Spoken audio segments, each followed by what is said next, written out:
Yaorana et Nakoto et bienvenue dans Manava avec l'éloignement des archipels, la géographie de nos îles. Il est parfois compliqué de gérer les urgences médicales. De ce fait, les autorités compétentes ont recours à l'Evasan. On entend souvent ce terme, mais finalement, qu'est-ce que c'est?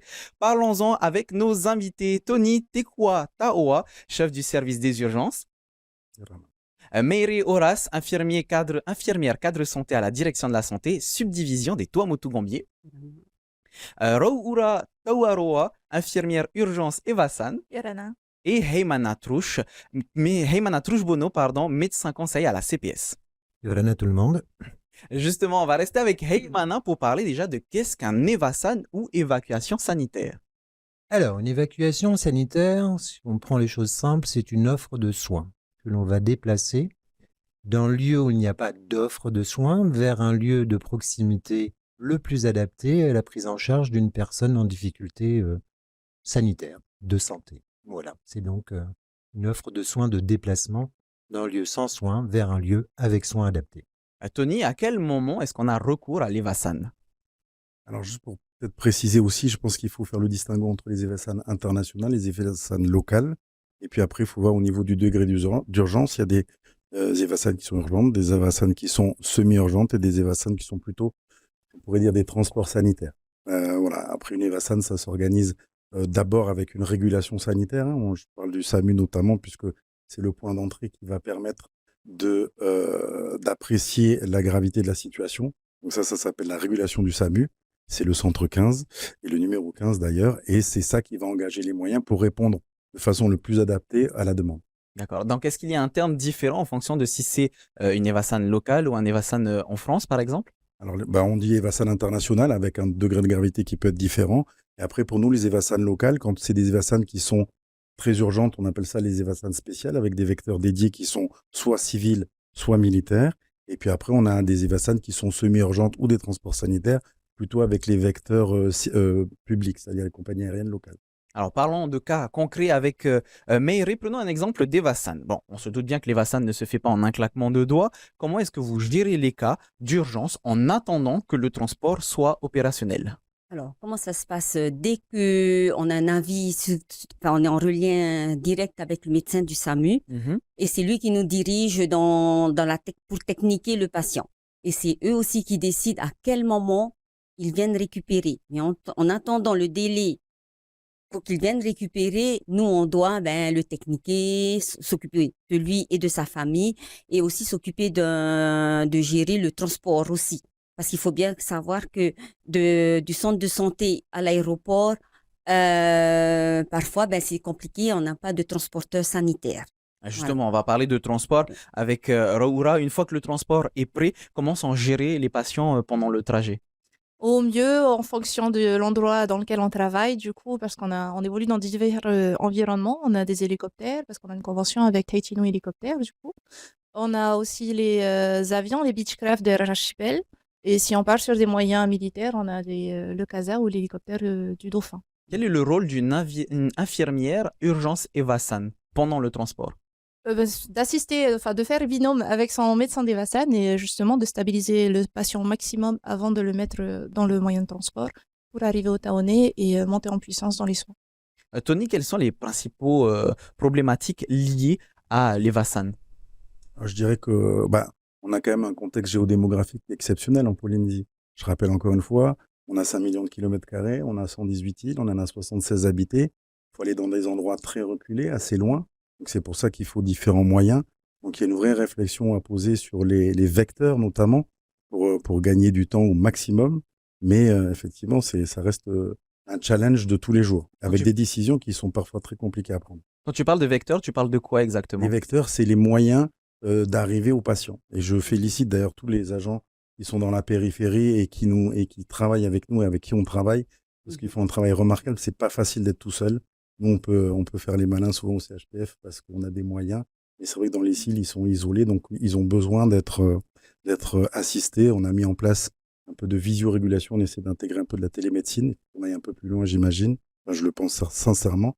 Mais il y a vraiment un gros travail qui est fait en amont par les satellites Et après, nous, on vient en support avec effectivement des moyens beaucoup plus costauds au bénéfice de la population. On va rentrer dans les détails comment dire, des transports dans les archipels, mais juste avant, on reste avec toi, avec la relation que vous avez avec l'armée, puisque parfois ils doivent mettre en place des moyens pour justement vous aider à aller chercher les patients dans les îles. Oui, en fait, il faut comprendre que d'abord, on doit épuiser ce qu'on appelle les moyens civils, hein, donc les moyens qui nous sont dédiés. Raoura l'a dit. Il y a l'hélicoptère qu'on a mis en place depuis pas très longtemps sous convention, un vecteur avion dédié. Enfin, il faut imaginer quand même qu'il y a beaucoup d'îles, il y a beaucoup de demandes et qu'on est obligé de prioriser, hein. Et donc, du coup, c'est pour ça que je parlais aussi d'optimisation des vecteurs. À partir de là, quand on a épuisé les moyens civils ou quand on appelle ça la règle des 4 I, mais quand c'est indisponible ou quand voilà, c'est impossible, on fait appel aux moyens de l'État. Il y a certaines îles, notamment je pense à Rapa, je pense à Hereretwe, on ne peut pas aller autrement qu'avec un vecteur militaire. Après, il faut aussi avoir des stratégies aussi avec le vecteur maritime, avec le GRCC parfois. Enfin voilà, donc on a essayé de trouver toutes les solutions pour pouvoir rapatrier les patients et en tout cas aller les chercher sur place. Et justement, Meire, comment se déroule un Evassan dans les îles éloignées, comme par exemple dans ta subdivision? Alors, il y a plusieurs cas de figure. Il y a des centres où il y a un aéroport, du coup, c'est plus facile. Et il y a des atolls où il n'y a pas du tout d'aéroport. Et comme il dit Tony, c'est l'hélico qui vient les récupérer. Et quand il y a un aéroport, c'est très bien parce que du coup, ça facilite au niveau de l'Evassan.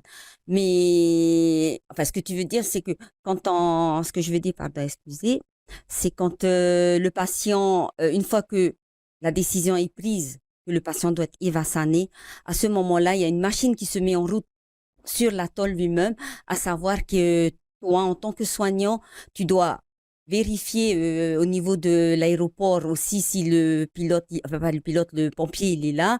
Il faut voir avec la commune pour avoir un transporteur sanitaire, si on peut dire. Et après, ben, à ce moment-là, on est en lien direct avec le SAMU pour savoir à quelle heure l'avion décolle, à quelle heure il va arriver. Est-ce que l'équipe vient récupérer au centre de santé ou est-ce que c'est nous qui transportons à l'aéroport? Et c'est là qu'il va être retechniqué encore. Et tout ce délai-là, ça apporte beaucoup de stress pour le soignant parce que il est tout seul. Bien qu'il y a la population avec lui, mais il est tout seul. Justement, est-ce qu'on peut faire appel parfois à la population, à la solidarité pour aider? Oui, ils sont toujours là. La population est toujours là. C'est justement, je remercie cette population-là. Dès qu'ils savent qu'il y a un accident, il y a quelqu'un qui doit être évassané, ils viennent aux nouvelles et ils viennent justement proposer leur aide. Hein. Franchement. Justement, est-ce que ça peut arriver parfois que la population mette en place des transports maritimes pour aller d'une île à une autre pour évassaner des personnes? Il y a des atolls, justement, par exemple, sur Hikueru, Maroko, souvent, Maroko, c'est un atoll à côté de Hikueru. Ils prennent un bateau de la commune ou un particulier pour envoyer ce patient sur Hikueru pour que le SAMU vienne le récupérer. Voilà. Et c'est toutes ces difficultés-là. Ça fait à peu près une heure de transport si la mer est calme. Voilà. D'accord. Alors, Raoura, qu'est-ce qui est pris en compte lors de l'évassan du patient? Est-ce que son état est pris en compte? S'il peut supporter le voyage, je suppose? Ah oui, avant l'évassan, déjà, il y a tout un travail qui est fait par la régulation, mais la Tony pourra mieux en parler que nous. C'est une décision médicale qui se fait assister de ces ARM et en fonction des paramètres qu'ils ont, de l'histoire du patient, de l'historique et surtout de son état au moment du déclenchement de l'évassan, ils décident ou pas de mettre cette grosse machine en route. C'est pour ça que des fois, pour certaines familles, le temps peut paraître très très long du coup sur nos prises en charge. Mais en fait, il faut d'abord s'assurer que le patient puisse tenir jusqu'à Tahiti pour être soigné ici. Donc, c'est toute une organisation. C'est la régulation qui décide de ça.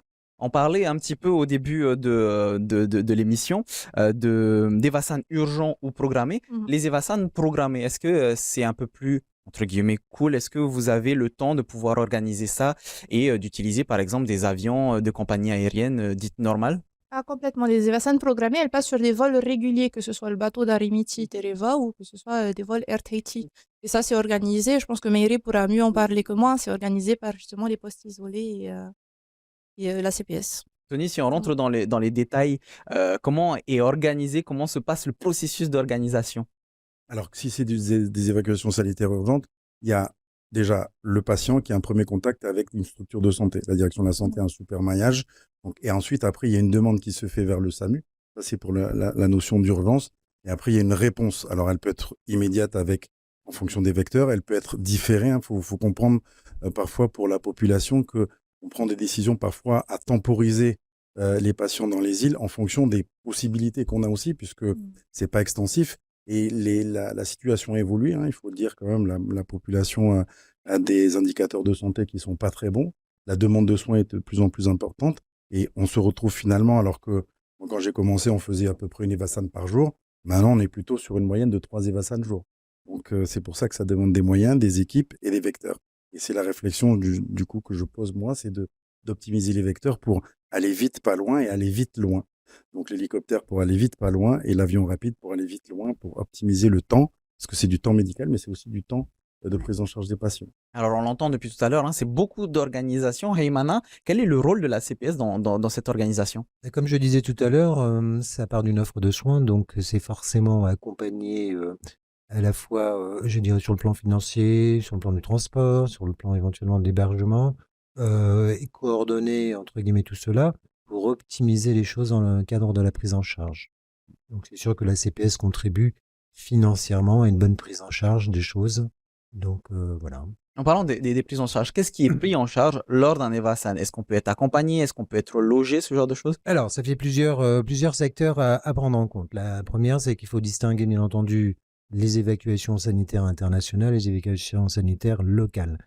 Il faut savoir que les évacuations sanitaires locales représentent 90%, plus de 98% des évacuations globales et que 2% pour les internationales. Donc, la prise en charge, elle est majoritairement sur le plan du transport, prise en charge à 100%, que ce soit en local ou en international. L'hébergement est pris en charge à peu près dans 12% des cas en fonction des possibilités d'hébergement et des nécessités d'hébergement, bien entendu, sur les séjours qui sont plus longs. Et c'est essentiellement cela, transport et hébergement. Pour le reste, il y a des adaptations. C'est ce que prend en charge la CPS dans le cadre de l'offre de soins.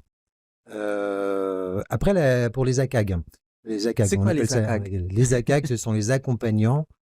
Il y a deux types d'accompagnants. Il y a les accompagnants agréés par la CPS parce qu'on considère que la personne nécessite un accompagnement familial, quelque chose de très simple.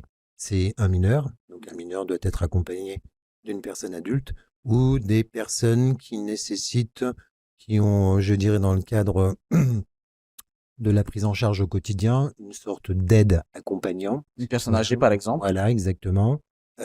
Et donc, ce sont les critères d'agrément pour que celle-ci puisse disposer, elle aussi, d'un transport pris en charge et d'un hébergement pris en charge. Donc, si Voilà. par exemple, la personne évassanée doit revenir avec un hélicoptère, est-ce que la personne qui accompagne est aussi elle, dans l'hélicoptère ou est-ce qu'elle passe par un autre véhicule? Alors, ça, c'est encore un petit peu plus subtil. Ça dépend du degré d'urgence, bien entendu. C'est-à-dire que ça dépendra des conditions de prise en charge liées au dispositif de l'hélicoptère, hein. Donc, ça peut se faire dans un second temps. D'accord. Donc, finalement, c'est au En cas même par cas. temps ou dans un second temps. D'accord. Donc, c'est au cas par cas en Voilà. fonction des personnes. Oui, parce que c'est très cosmopolite, hein. Ça dépend, bien entendu, des endroits. Par les vols réguliers, les choses se font automatiquement. Par des situations comme je viens d'entendre, et ça peut être pris en charge autrement. Et pour les évacuations, les Evasan qui doivent se dérouler jusqu'en France, est-ce que il y a des logements qui sont disponibles? Tout à fait. Oui, oui, il y a donc des centres d'accueil, donc notamment essentiellement sur Paris, hein, puisqu'une grande majorité sont évacués sur la métropole et sur Paris en général. Donc oui, il y a des conventions passées avec des foyers, des centres d'accueil, des hôtels appart, des hôtels où les personnes sont prises en charge à 100% en termes de transport et en termes d'hébergement. Là aussi, je suppose que les personnes peuvent être accompagnées, comme les mineurs, les personnes âgées, Sur le etc. même principe de l'agrément, c'est-à-dire le mineur ou personne nécessitant une aide accompagnatrice. Alors, on parle d'Evasan en Polynésie française. En France, Roura, comment est-ce qu'on est formé à ce genre de situation? Déjà, il faut avoir une expérience dans les box des urgences. Il faut pouvoir être autonome sur un déchocage. Puis ensuite, Déchocage, qu'est-ce que c'est? alors un déchocage, c'est du jargon, oui, pardon. Oui. On appelle nos salles de déchocage, nos salles en gros où on va faire de la grosse réanimation. Où on a des patients qui sont en urgence vitale. et sur lesquels on va devoir faire des soins assez lourds et invasifs. Donc, à partir du moment où on a cette expérience-là, on peut faire des Evasan. Oui, il y a l'appréciation du cadre, hein. C'est du management d'équipe, du coup. Notre cadre de service nous fait évaluer, et nous fait évoluer dans le service, pardon, et nous prépare un parcours d'arrivants qui commence d'abord par les boxes des urgences, ensuite qui évolue vers l'accueil, puis le SMUR. Donc, on reste sur Tahiti, du déchocage dans les ambulances, mais sur Tahiti, et enfin vers les Evasan. Tony, est-ce qu'il y a d'autres critères qui sont pris en compte pour pouvoir déclarer si une personne est apte ou pas à faire des Evasan? Bah, c'est surtout le critère de professionnel en fait qui compte, puisque effectivement, comme le dit Laura, il y a un parcours de progression du personnel paramédical, mais aussi du personnel médical. On n'envoie pas des jeunes médecins tout de suite dans les îles, parce qu'on peut parfois être un petit peu en difficulté, notamment je pense à la réanimation néonatale, il faut parfois avoir quelques compétences. Donc ça effectivement, ça se jauge dans le service. Et puis après, on lance petit à petit. Il ne faut pas être pressé, il faut bien faire les choses. Donc voilà, il ne faut pas aller trop vite parce que on peut mettre les populations en difficulté, mais aussi finalement les professionnels de santé. Et ça peut être des très mauvaises expériences. Donc il faut partir. C'est un peu l'aventure, les Vassan. Ça reste assez exceptionnel quand même, parce que en faire, c'est un peu le Graal pour nos personnels, mais ça reste une responsabilité importante et surtout un isolement comme nos professionnels de santé dans les îles. Donc il faut pouvoir préparer à toute situation. Est-ce que c'est plus difficile de faire des Evasan que des interventions sur Tahiti, par exemple? Je dirais que c'est cette situation d'isolement qui fait que ça peut mettre les agents en difficulté, plus que quand on est dans un hôpital avec des spécialistes à proximité, avec de l'imagerie, de la biologie, pour pouvoir cadrer les patients. Donc oui, il y a une difficulté supplémentaire d'environnement. Raoura? Et en termes justement de personnel, on fait le travail à 2. On fait la même chose c'est une qu'on équipe. ferait à 6 dans un déchocage ou en réanimation quand même. Là, on est juste 2. On ne pourrait pas demander au pilote de l'avion de venir faire un massage cardiaque Non. pour réanimer quelqu'un. Oui, donc en fait, il y a toute cette difficulté. Par exemple, tu viens de parler d'avion, ça bouge, donc il faut s'adapter aux conditions de l'Evasan. Oui. Il y a un environnement particulier, il y a du matériel du coup adapté aussi qui nous prend beaucoup de temps quand même quand on commence ces Evasan parce qu'il faut connaître son matériel pour pouvoir bien travailler. Et du coup, c'est plein de choses à prendre en compte. Tout à l'heure, Facteurs à prendre en compte, merci. Tout à l'heure, tu nous parlais, Maïré, du stress justement à prendre en compte. Comment est-ce qu'on gère le stress du patient, de la famille ou sans stress? Déjà, il faut gérer son stress à soi, c'est-à-dire faire une bulle, se dire, OK, on est là, il y a cette urgence-là. Après, pour le stress de la population, ben, souvent, on n'est pas toute seule aussi, seule infirmière, mais des fois, on a notre auxiliaire de santé qui est avec nous. Elle gère tout ce qui est les alentours aussi. Après, ben, la population, ben, si tu es vraiment tout seul pour gérer la population, ben, tu repères quelqu'un. Dans la population, c'est souvent le mout-œil qui est là, qui vient pour t'aider, pour contenir la population. Mais c'est pas facile parce que c'est l'expérience qui fait qu'on arrive à gérer ce stress-là. C'est pas facile. Après, il y a quand même une notion communautaire qu'il ne faut pas oublier dans les îles où il y a beaucoup d'entraide. On peut d'entraide. imaginer les bateaux, les 4x4, la barquette dans le pick-up, de l'aide autour de l'avion pour nous aider à charger. Donc, ils sont vraiment très proches. Ça t'est déjà arrivé d'avoir ce genre de cas, Maïré? Oui, régulièrement, on a des atolls où ils sont dépourvus d'ambulances, de transporteurs sanitaires. Eh ben, c'est le bon vouloir de la population. On embarque le patient dans la barquette avec tout le matériel et on va vers l'aéroport. Et ce qui est génial, c'est que c'est un vrai cortège, hein. Tu es là devant, il y a toute la population qui est derrière qui te suit parce que c'est une animation. C'est quelque chose qui arrive et du coup, ils sont tous à l'aéroport, ils veulent voir c'est qui le tenté, c'est quel avion, c'est quel hélicoptère et tout. Et ils sont là pour tu portes rien. C'est eux qui portent tout, le patient, tout.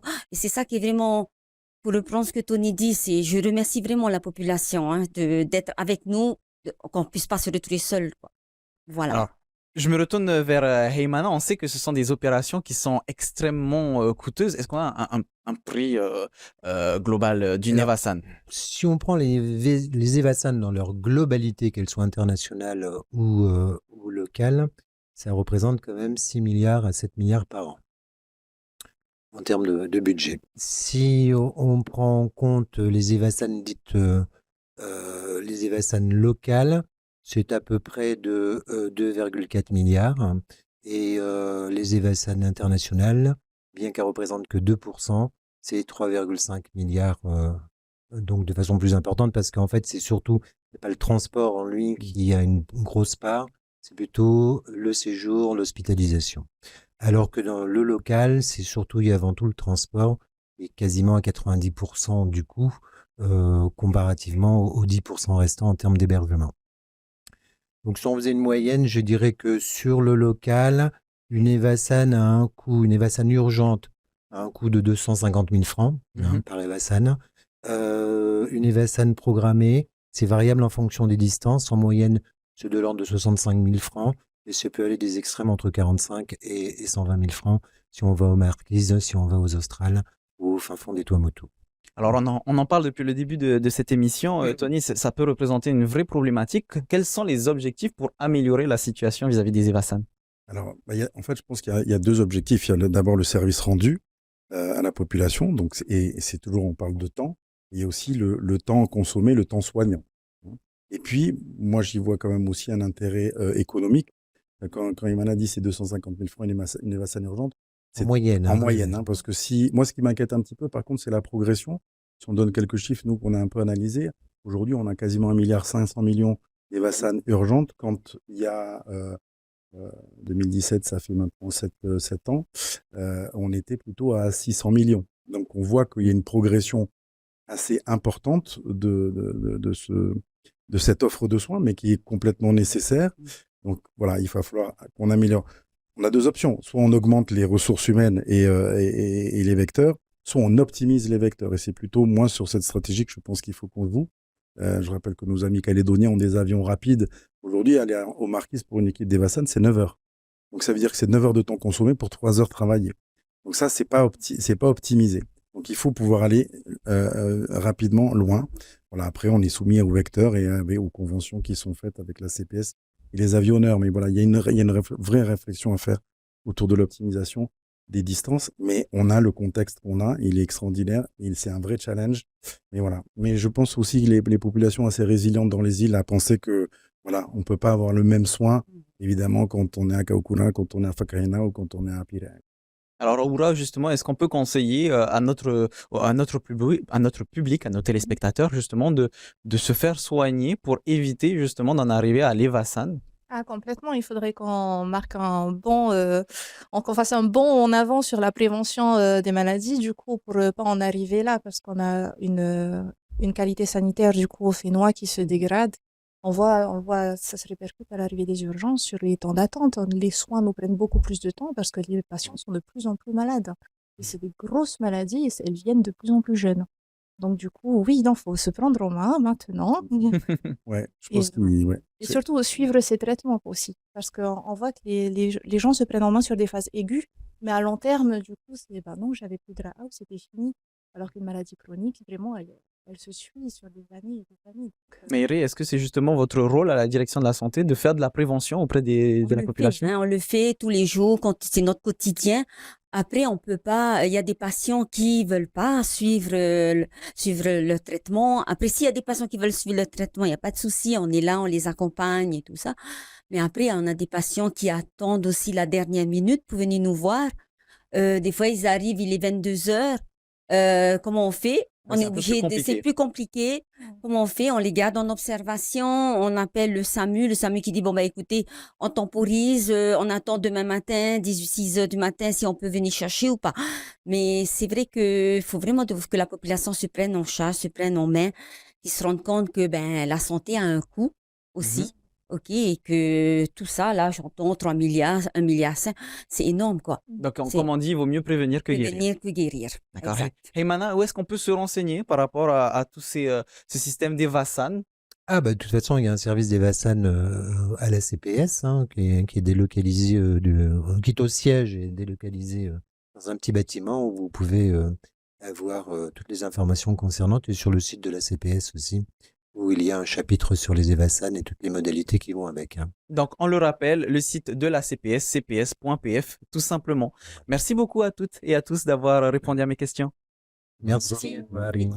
C'est la fin de notre émission. On se retrouve demain à 17h15. En attendant votre VA, votre journal en tahitien. Bonne soirée sur TNTV. Maruru Itotato Farerira, Trahoma Parhen.